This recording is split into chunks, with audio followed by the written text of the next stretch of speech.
সারনাথে last point Benares site সিইংয়ের, তাই একটু আনন্দ হচ্ছে, তাই একটু হালকা নাচছি। Hi friends, PS creations travel চ্যানেলে পিনাকি শান্তার তরফ থেকে অনেক অনেক শুভেচ্ছা। চলছে আমাদের সারনাথ সিরিজ। আজকের আকর্ষণ ওয়াট থাই টেম্পল, তৎসহ ৮০ ফুট সুউচ্চ বুদ্ধ মূর্তি। সারনাথ বৌদ্ধ ধর্মের জন্মস্থলী। ঋষিপত্তনম মৃগদাভ সারনাথের প্রাচীন নাম, অর্থাৎ মুনি ঋষিদের তপভূমি। আবার অনেকের মতে সারঙ্গনাথ থেকে সারনাথ বলা হয়। সারঙ্গ অর্থে হরিণ, যা বুদ্ধের পূর্বজন্মের স্মৃতি স্মরণ করায়। সারনাথে ভগবান বুদ্ধদেব প্রথম ২৬০০ বছর আগে 528 বিসিতে প্রথম ধর্মোপদেশ দিয়েছিলেন ধামিক স্তূপে, যা আমাদের আগের ভিডিওয়ে বলা হয়েছে। সারনাথ থেকে প্রথম বৌদ্ধ ধর্মের চাকা গড়াতে শুরু করে। বৌদ্ধ ধর্ম ছড়িয়ে পড়ে পৃথিবীর বিভিন্ন দেশে, তার মধ্যে একটি দেশ থাইল্যান্ড। ওয়াট থাই টেম্পল এ শব্দের অর্থ কী? ওয়াট হচ্ছে বৌদ্ধদের পবিত্র স্থান, যেখানে বিহার, মন্দির, বুদ্ধের একটি বৃহৎ মূর্তি এবং পাঠদানের ব্যবস্থা রয়েছে।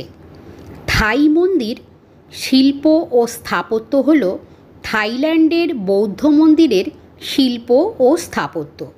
মন্দিরগুলিকে ওয়াটস বলা হয়, যা পালি ভাষা থেকে এসেছে, যার অর্থ ঘেরা।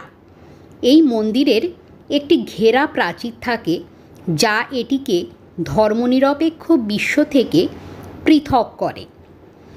সারনাথ রেলওয়ে স্টেশন থেকে 1.5 কিলোমিটার এবং বারাণসী জংশন থেকে 9 কিলোমিটার দূরত্বে অবস্থিত এই ওয়াট থাই টেম্পল।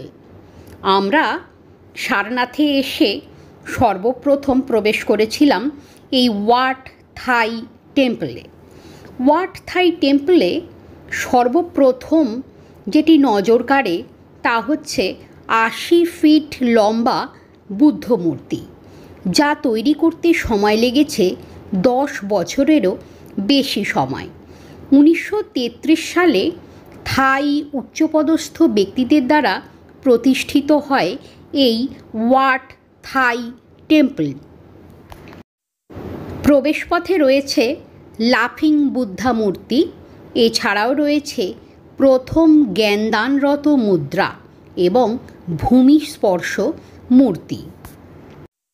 সুউচ্চ বুদ্ধ মূর্তির সামনে অপূর্ব সুন্দর পদ্ম পুকুর, যা দেখলে চোখ জুড়িয়ে যায়। এই সুন্দর পদ্ম পুকুর স্মরণ করিয়ে দেয় ভগবান বুদ্ধদেবের লোটাস ফিটের কথা, তার পদ্মের মতো প্রকাশের কথা। ওয়াট থাই টেম্পল তথা থাইল্যান্ডের অলঙ্কৃত এই মন্দির, বুদ্ধ মন্দির, শুধুমাত্র সারনাথেই নয়, বুদ্ধগয়া, কুশীনগর, আরও অন্যান্য স্থান যা বৌদ্ধ ধর্মের জন্য সুপরিচিত, সেখানেও থাইল্যান্ডের শিল্প সংস্কৃতি দ্বারা অনুপ্রাণিত এই ওয়াট থাই টেম্পল দেখা যায়। 1933 সালে এই ওয়াট থাই টেম্পল স্থাপিত হলেও বুদ্ধ মূর্তি অর্থাৎ ৮০ ফুট লম্বা সুউচ্চ বুদ্ধ মূর্তিটি তৈরি শুরু হয়েছিল 1997 সালে। এই মূর্তি তৈরির অরিজিনাল আইডিয়া এসেছিল 27 বছর আগে রশ্মি শাসন, যিনি ছিলেন ভারতীয় বুদ্ধিস্ট মঙ্ক এবং প্রকাশ সমাধিগুণার মস্তক প্রসূত।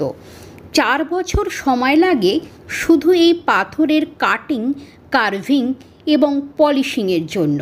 এরপর বেশ কিছুদিন সময় ধরে বন্ধ হয়ে যায় এর নির্মাণ কার্য। ফের শুরু হয় নভেম্বর 2006 সালে। এরপরে মার্চ 2011 সালে মূর্তির আবরণ উন্মোচন হয়। এই মূর্তিটি তৈরি করতে খরচ হয়েছিল ইন্ডিয়ান মানিতে 2,38,950 টাকা এবং এই বুদ্ধ মূর্তিটি tallest statue of Lord Buddha in India এবং এই 80 ফুট লম্বা সুউচ্চ বুদ্ধ মূর্তিটি 25 মিটার উচ্চতার একটি বেদিতে স্থাপন করা হয়েছে।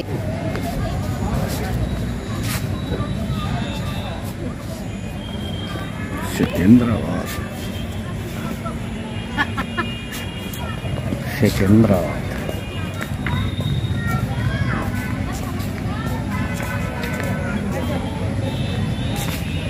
এসেছি সারনাথে, লাস্ট পয়েন্ট বেনারস সাইট সিইংয়ে, তাই একটু আনন্দ হচ্ছে, তাই একটু হালকা নাচছি। আর একটা কারণ হলো পুকুরটা দেখেছো? অ্যাসিস্ট্যান্ট বাহ, ও গার্ড দিচ্ছে। সুউচ্চ বুদ্ধমূর্তি দর্শন শেষে এখন চলেছি মন্দির অভিমুখে। ওয়াট থাই টেম্পল দেখতে চলেছি।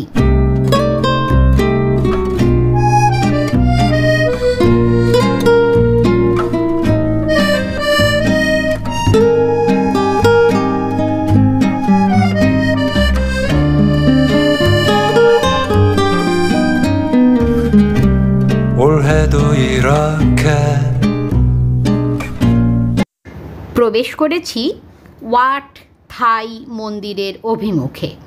মন্দিরের অভ্যন্তরে সুসজ্জিত বুদ্ধ মূর্তি গোল্ড লেফ দ্বারা আবৃত। অনেকক্ষণ এখানে সময় কাটালাম ও ফটো সেশন করলাম। ভিতরে অসম্ভব ভিড়, সবাই বুদ্ধের আশীর্বাদ নিতে ব্যস্ত। ওয়াট থাই মন্দির থেকে বেরিয়ে আবার ঘুরতে শুরু করেছি সুসজ্জিত মন্দির চত্বরে। চারপাশে সুসজ্জিত সবুজ গালিচা বিছানো চত্বর। Total 2.5 acre area. আজ 2023 সালের 26শে অক্টোবর। সময় বিকাল 4টে। চারদিকে সোনাঝরা রোদের সুন্দর মায়াবী আলোয় মোড়া এই ওয়াট থাই টেম্পল ঘুরে বেড়াচ্ছি। পৌঁছে যাচ্ছি সেই কবেকার বৌদ্ধ ধর্ম প্রতিষ্ঠার আমলে। সারনাথ আপনার মনকে অতি অবশ্যই কাড়বে। এরপরে বেনারস ভ্রমণে যখন আসবেন তখন একদিন সাইট সিইংয়ে অতি অবশ্যই সারনাথ ভিজিট করবেন এবং ভগবান বুদ্ধের স্মৃতি বিজড়িত সারনাথ আপনার মনকে আকর্ষণ করবেই। Thanks for watching our channel PS Creations।